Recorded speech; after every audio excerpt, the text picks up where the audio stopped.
खबरुनि update जे सिलसिले खे अॻिते वधाईंदे हिंगोर जा मामा खे ख़बर ॾींदा हलूं। क्राइम रिपोर्टर नूर अतर हुसैन जामरी जी रिपोर्ट मुताबिक़ मोरो में पाकिस्तान पीपल्स पार्टी जे डिवीज़नल सदर ऐं साबिक़ सूबाई वज़ीर ज़ियाउल हसन लंजार जे मान में सियालो बिरादरी तरफ़ां आजियानो ॾिनो वियो, जिते सियालो बिरादरीअ जे नेक मर्द मोहम्मद परियल सियाल, जावेद सियालो, असदुल्ला सियाल पंहिंजी बिरादरी समेत जतोई ख़ानदान सां पंहिंजा सियासी लाॻापा ख़त्म करे पीपी अॻवान ज़ियाउल हसन लंजार ते एतमाद करे पीपीए में शमूलियत अख्तियार कई, जिते ख़िताब कंदे ज़ियाउल हसन लंजार चयो त मोरो मुंहिंजो पंहिंजो शहर आहे, हितां जे अवाम लाइ हर वक़्त ख़िदमत लाइ हाज़िर आहियां।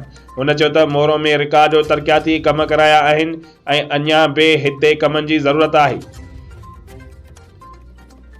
चूंडुनि में अवाम जे मदद सां कामयाब थी अञा बि वधीक हितां जे अवाम जी ख़िदमत करे रोज़गार समेत बहितरीन तालीम ऐं सिहत जूं सहूलियतूं मुहैया कयूं वेंदियूं। उन वक़्तु पीपी अॻवान ऐं कारकुन संदसि गॾु हुआ।